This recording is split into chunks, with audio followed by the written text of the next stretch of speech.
Hello students, welcome back to Parikunadi classes. இன்னைக்கு நம்ம class எதை பத்தினா எக்ஸசைஸ் 3.1ல இருக்க second sum. So 12th standard maths தான். ஸோ 12th ஸ்டாண்டர்ட் சமச்சீர் மேக்ஸ்ல இருக்க எக்ஸசைஸ் 3.1ல இருக்க ஃபர்ஸ்ட் சம் ஆல்ரெடி சால்வ் பண்ணிருக்கேன், செக் பண்ணி பாருங்க. ஸோ செகண்ட் சம் என்னன்னா construct cubic equation. So cubic equation construct பண்ணோம், நம்மளுக்கு வந்து ரூட்ஸ் எல்லாம் கொடுத்துருக்காங்க.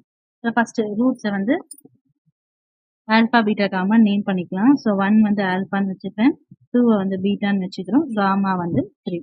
ஸோ கொடுத்துருக்க வேல்யூவை ஆல்பா பீட்டா காமான்னு ரெப்ரசென்ட் பண்ணிக்கலாம். ஸோ ஃபர்ஸ்ட் ஒரு ஈக்குவேஷன் வந்து கன்ஸ்ட்ரக்ட் பண்ணோம்னா அதுக்கு ஜென்ரல் ஃபார்மேட் நம்மளுக்கு தெரியணுமா. ஸோ ஜென்ரல் ஃபார்மேட் என்னன்னா x cube minus alpha plus beta plus gamma into x square. Minus போட்டோம்னா next plus alpha beta plus beta gamma plus alpha gamma x minus alpha beta gamma. So இதான் வந்து general format. So first x கியூப்னு வரும், தனித்தனியா roots எழுதுவோம் plus போட்டு, கியூப்ல எழுதுனா square, X ஸ்கொயர்னு வரும், எக்ஸ்னு வரும், அதுக்கப்புறம் எக்ஸ் வராது.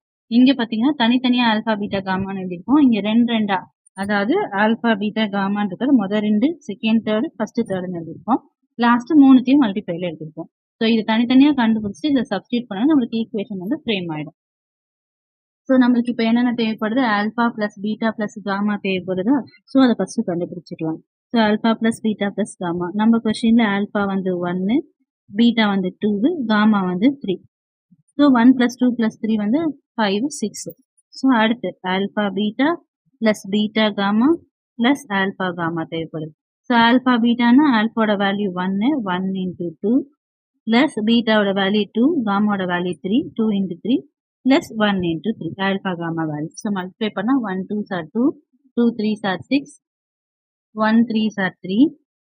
So 2 plus 6 plus 3 9 11 வரும்.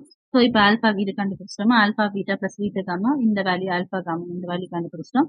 நம்மளுக்கு நெக்ஸ்ட் தேவையானது ஆல்பா பீட்டா காமா. ஜஸ்ட் இந்த ஜெனரல் ஃபார்மேட்ல இருக்க ஈக்குவேஷன்ல என்னென்ன தேவையோ அதெல்லாம் கண்டுபிடிப்போம். இப்போ எல்லாத்தையும் 3த்தையும் மல்டிப்ளை பண்ணணும். இப்போ 1 into 2 into 3, 1 2s are 2, 2 3s are 6. So தேவையான எல்லாமே கண்டுபிடிச்சிட்டோமா, இது எல்லாத்தையும் அந்த ஜெனரல் ஈக்குவேஷன் சப்ஸ்டியூட் பண்ண ஆன்சர் வந்துடும். So x cube minus alpha plus beta plus காமாவோட ஆன்சர் என்னது 6, 6 எக்ஸ் ஸ்கொயர் மைனஸ் பிளஸ் போடணும். Alpha beta plus beta gamma, alpha காமாவோட ஆன்சர் வந்து 11. So 11 x cube x square எக்ஸ்னு ஒன்னொன்னா குறைஞ்சிட்டே வரும். நெக்ஸ்ட் மைனஸ் ஃபார்முலால இருக்க மைனஸ் ஆல்பா பீட்டா காமாவோட ஆன்சர் 6. ஸோ நம்மளுக்கு தேவையான ரெக்வயர்ட் ஈக்குவேஷன் கிடைச்சிச்சு.